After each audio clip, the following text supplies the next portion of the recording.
Hello and welcome students, আশা করি তোমরা সকলেই খুব ভালো আছো। জ্ঞানজ্যোতি কোচিং সেন্টারের পক্ষ থেকে তোমাদের সবাইকে আরও একবার স্বাগত।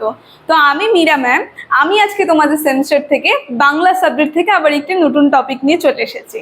আজকে আমি তোমাদের সঙ্গে যেটি আলোচনা করব সেটা হচ্ছে বারোমাসা, বলতে চণ্ডীমঙ্গল কাব্য যে রয়েছে তার মধ্যে যে বারোমাসা আছে সেটা সম্পর্কে আমি তোমাদের সঙ্গে আলোচনা করব, সেই কাব্যটি সম্পর্কে। দেখো, এটা নিয়ে যদি আমি আলোচনা শুরু করি, আলোচনাটি শুরু করার আগে তোমাদের বলি যে বোর্ডের কর্নারে তোমরা দুটো নাম্বার দেখতে পাচ্ছ। এটা হচ্ছে আমাদের জ্ঞানজ্যোতি কোচিং সেন্টারের হেল্পলাইন নাম্বার। এখানে তোমাদের অনলাইনে ক্লাস করানো হয় এবং তার সঙ্গে তোমাদের নোটসও দেওয়া হয়। তোমরা যদি আমাদের সঙ্গে অনলাইন ক্লাসে যুক্ত হতে চাচ্ছ এবং নোটস পেতে চাচ্ছ, তাহলে এই দুটি নাম্বারের সঙ্গে তোমরা যোগাযোগ করে নাও। তাহলে আমি আমার টপিকটি শুরু করছি। প্রথমেই বললাম, আজকে আমি তোমাদের সঙ্গে যেটি আলোচনা করব সেটা হচ্ছে বারোমাসা। ঠিক আছে, তো এইটা নিয়ে আলোচনা করার আগে প্রথমে বলি যে বারোমাসা যে মঙ্গল কাব্যটা আছে এটা আসলে কি। মানে দেখো, আমি এখানে লিখেছি যে হলো বছরে যে 365 দিন হয়। ঠিক আছে, বারোমাসা বলতে 12 মাস, বারোমাসা বলতে আমরা বুঝতে পারছি 12 মাস বলতে 365 দিনের, বছরে 365 দিনের যে বাংলা লৌকিক সাহিত্যে যে নায়ক নায়িকাগুলো আছে তাদের যে জীবনযাপন, তাদের যে সুখ দুঃখের কথা যে কাব্যর মধ্যে আলোচনা হয় সেটাকেই বলা হয় এই বারোমাসা সাহিত্য। ঠিক আছে, যেখানে তাদের জীবনের সুখ দুঃখ এবং জীবনযাপন কাটানোর বিষয়গুলি বর্ণনা করা হয়। যেমন যদি আমি তোমাদেরকে উদাহরণ দিই, সীতা, মা সীতা, তারপরে দ্রৌপদী, এরা যে আছে, এই দেবীরা যে আছে, এদের সুখ দুঃখ এবং এদের জীবনের কথা, এদের দাম্পত্য জীবনের কথা এবং বিভিন্ন সুখ দুঃখের কথা যে আলোচনা করা হয় সেটাকেই বলা হয় এই বারোমাসা। বলতে 12 মাসে তাদের জীবনে কি কি ঘটেছে, এই মঙ্গল কাব্যটাকে বারোমাসা মঙ্গল কাব্য বলে। ঠিক আছে, এবার দেখো বারোমাসা মঙ্গল কাব্য এটা আবার 3টা ভাগ আছে। হ্যাঁ, এটা 3টা ভাগে বিভক্তি হয়েছে। একটা আমি লিখেছি, একটা হচ্ছে ফুল্লার বারোমাসা, আরেকটা আছে খুলনার বারোমাসা, আরেকটা আছে সুশীলার বারোমাসা। এবার এটা নিয়ে যদি আমি তোমাদের সঙ্গে বিস্তারিতভাবে আলোচনা করি, আমি যেগুলো বলবো সেগুলো তোমরা একটু খাতায় লিখে নেবে। ঠিক আছে, কারণ আমি এত কথা বলবো তোমাদের মনেও না থাকতে পারে, তাই পরীক্ষার আগে সেই লেখাটা গিয়ে দেখে তোমরা সেটা লিখে আসবে, তাহলে তোমরা নাম্বার পেয়ে যাবে। আমি তাহলে মুখে বলছি, তোমরা সেটা লিখে নাও। হ্যাঁ, দেখো কি বলছে যে এই বারোমাসা মঙ্গল কাব্যে কি হয়, যার মধ্যে গোটা বছরের যে জীবনযাপন চিত্র তাদের ফুটে বলতে ধরা পড়ে। আর খুলনার বারোমাসা যেটা আছে সেটা একটা গোটা বছরের নির্যাতিত জীবনযাপনের চিত্র ধরা পড়ে। বলতে এই যে খুলনারটা যে দেখছো, এই খুলনার বারোমাসার মধ্যে একটু বিশেষভাবে বলে দিয়েছে যে 12 বছরের যে গোটা জীবনযাপন সেটা আমরা লক্ষ্য করতে পারি। কি হয়, যেটা আগামী জীবনে দাম্পত্যের সুখপূর্ণ চিত্র বিদ্যমান। বলতে আগামী আমাদের যে আছে সেই জীবনযাপনের যে দাম্পত্যের সুখ শান্তি, সেগুলো সেই কাব্যটার মধ্যে বিবরণ বলতে তুলে ধরা হয়ে থাকে। যেমন তাদের প্রিয়তমের কাছে মনের সুর তুলে ধরেছেন। কি করছে, তাদের যে প্রিয়তমা আছে তাদের কাছে তাদের মনের সুর তুলে ধরেছে।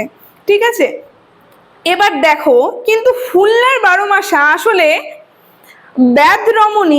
ব্যাদরমণী ফুলনার চতুরত্বের সঙ্গে নবগতা যুবতীকে বাধ্য গৃহিণী হতে নিবৃত্ত হতে চেয়েছেন, তাই নির্দ্বিধায় তিনি বলেছেন। বলতে এই যে ফুলনার বারোমাসা যেটা আছে, ফুলনার তো বারোমাসা আমি বলে দিলাম, তাদের দাম্পত্য জীবনের কথা বলেছে। আর ফুলনারটা যদি আমরা চলে যাই, ফুলনার বারোমাসার মধ্যে আবার কি বলেছে যে দেখো, এখানে একটা লাইন উচ্চারণ করেছে, দুঃখ করো অবধান আমনি খাবার গর্থ দেখো বিদ্যমান, এই লাইনটা বলেছে কিন্তু এই যে ফুলনার বারোমাসা কাব্যটার মধ্যে। এবার দেখো, তাই আশুতোষ ভট্টাচার্য যিনি আছে তিনি বলেছেন যে ফুলনার বারোমাসা একটানা অতিরঞ্জিত দুঃখে সুরে বাঁধা। বলতে দেখো, আমরা খুলনার সম্পর্কের সঙ্গে দেখলাম যে খুলনার ব্যাপারে কি বলেছে, খুলনা খুব সুন্দর একটা সুখী দাম্পত্য জীবন, যেটা এখনো আগামী প্রজন্মে তাদের আমাদের যে প্রিয়তমা বলতে যারা দুটা দাম্পত্য থাকে, দুটা সম্পর্ক থাকে, তাদের মনের যে সুখ আনন্দটা সেটা প্রকাশ করে। কিন্তু এই যে ফুলনার বারোমাসাটা যদি আমরা দেখি, সেটার মধ্যে খালি তার জীবন যে এত দুঃখ কষ্টে ভরা ছিল সেটাই বিবরণী তুলে ধরেছে এই ফুলনার কাব্যটার মধ্যে। ঠিক আছে, ফুলনার জীবনটা কি অতি দুঃখে বাহিত হয়েছে সেটাই তুলে ধরা হয়েছে। তারপরে দেখো কি বলেছে, ভারতের সব অঞ্চলে আঞ্চলিক সাহিত্যে 12 মাসা আছে। ভারতের যে আমাদের অঞ্চলগুলি আছে সেগুলিতে আমরা সাহিত্যে দেখবো 12 মাসা রয়েছেই। মধ্যযুগে মঙ্গল কাব্যে নায়কের 34 স্তব এবং নায়িকার 12 মাসা বর্ণনা একটি প্রধান বৈশিষ্ট্য। মধ্যযুগে যদি আমরা চলে যাই, মঙ্গল কাব্যে নায়ক নায়িকাদের যে বর্ণনা সেটা কিন্তু সেই নায়ক নায়িকাদের বর্ণনা কিন্তু একটা প্রধান বৈশিষ্ট্য হয়েছে এই 12 মাসার। ঠিক আছে, অনুবাদ সাহিত্যে সীতা দ্রৌপদীর 12 মাসা যেমন দেখা যায়, গীতিকায় তেমনি মহিয়া, মনুয়া, কমলা, লীলা প্রমুখের 12 মাসা উল্লেখ হয়ে থাকে। তো এইগুলোর মধ্যে প্রমুখের 12 মাসা উল্লেখ হয়ে থাকে। এদিক দিয়ে 12 মাসা মধ্যযুগে শব্দ না হয়ে একটি আঙ্গিক হয়ে উঠেছে। ঠিক আছে, এটা মধ্যযুগে শুধুমাত্র শব্দ না, এটা একটা আঙ্গিক হয়ে উঠেছে। তো সর্বোপরি 12 মাসা আর 12 মাসটিকে অনেকে একই হিসেবে দেখেন। 12 মাস্য আর 12 মাসি, 12 মাসা যে আছে, এই 12 মাসা আর 12 মাসি এটাকে কিন্তু অনেকজন একই হিসাবে দেখেন, কিন্তু শব্দ দুটোকে ভালোভাবে অনুধাবন করলে স্পষ্ট বোঝা যায় যে 12 মাসা আসলে হচ্ছে একটা পুরো বছরের সুখ দুঃখের চিত্র ফুটে তোলে, কিন্তু 8 অথবা 10 মাসের সুখ দুঃখের ইতিবৃত্ত। তো এই 12 মাসাটা যদি আমরা দেখি, 12 মাসাটার মধ্যে আমরা দেখবো একটা সম্পূর্ণ যত 365 দিন আছে বছরে, সেই 365 দিনে তাদের যে জীবনের চিত্র, সুখ দুঃখের কথা এবং বিবাহিত জীবনের দাম্পত্যের কথা, তারপরে দ্রৌপদী যারা আছে তাদের জীবনের কথা, এগুলো তুলে ধরে বছরের প্রত্যেকটা 365টা দিনেই। 12 মাসে এক বছর আমরা সেটা জানি, সেই 12 মাসের সমস্ত ঘটনা এই 12 মাসা কাব্যটার মধ্যে, মঙ্গল কাব্যটার মধ্যে তুলে ধরা হয়েছে।